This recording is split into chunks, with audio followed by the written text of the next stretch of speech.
Okay, so we were talking about how dogs learn and things along the lines of association, and I decided to break into a second module because it's going to be a little more, a little deeper. Some of you may not care to get this deep, and that's okay, but I want you to understand the basics. So when we think about learning by association, there's some techniques called counter conditioning and desensitization. So counter conditioning is taking a somewhat negative response that a dog has to something and turning that into a positive association. So this might be in a scenario where dogs have a fear of strangers. And that fear shows up as this big, intimidating, ferocious barking and carrying on. And it's like, oh my God. And everybody's worried about it. And so the dog thinks that the human approaching needs to create this response. And what we want to create is the dog approaching means something different happens, that the dog does something different. And so counter conditioning might be that the human comes in, the dog has something specific to do, like be on the place command or a downstay or whatnot. And if he does that without losing his mind, and so this it all goes back to interval training, controlled training. If the dog does that, he's rewarded.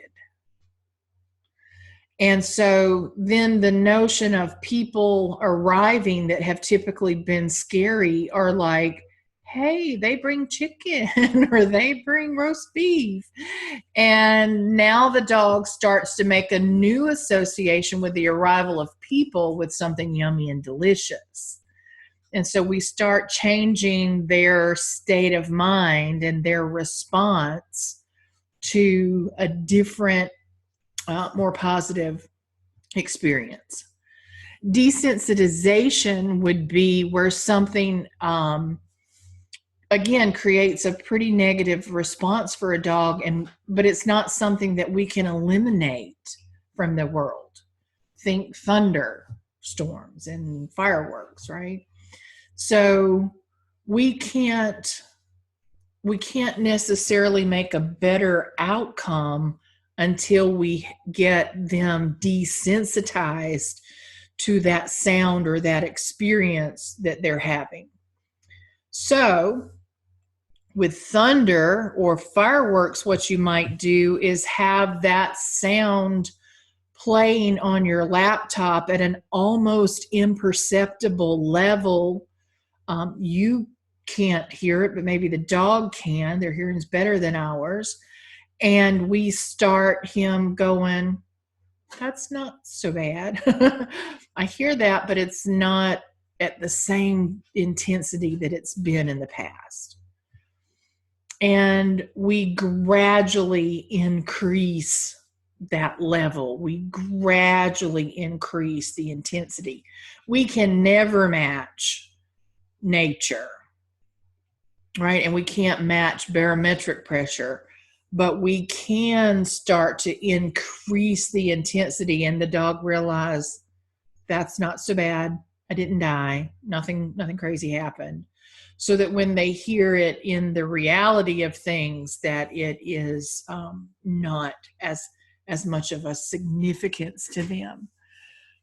So when we start working our way through that, initially they may be unwilling to take food. They might be in such a state of stress that they can't physically take the food. And once you can start working this interval training and having them build up a tolerance, if you will, build up a desensitization, then you can change the response that they will have to those things. And this, all this stuff takes a lot of time. There is another technique that is not used often, and I don't really encourage any of you to do it. You may have done it and not even realized it. There's a time and a place for all of this, and this is called flooding. think submersion into the fear, the thing that causes them the fear and the stress. It's not a technique that I love. There are times, where you've seen people where it's like, I'm trying to come up with a good example. The dog's incredibly afraid of outings or crowds. Or here's a good one. You go to PetSmart and the floor's been wet and it's slippery and the dog's now afraid of the shiny, slippery floor. And you're like, we're just going to do this. We're just going all in. And you want to come out, figure it out, right? That would be a flooding technique of sorts to say, you're just going to have to cope with it. You're just going to have to be in the experience until you respond differently. And when you respond differently, then we'll take a different action. So sometimes that's an approach that we will use. Sometimes that's the right thing to do, but it's probably going to increase their fear or their anxiety. It's going to create more stress, more intensity, more struggle, more for the dog initially. And so don't do that technique sort of willy-nilly. Just be aware that you could be doing it inadvertently. All right, so we've talked about consistency. We talk about our emotions. So if you are in a panic, then your dog is not going to necessarily move through with any better result.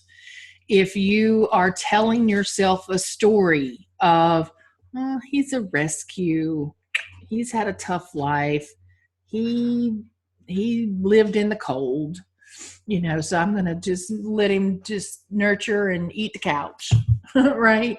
If you're telling yourself those stories and you are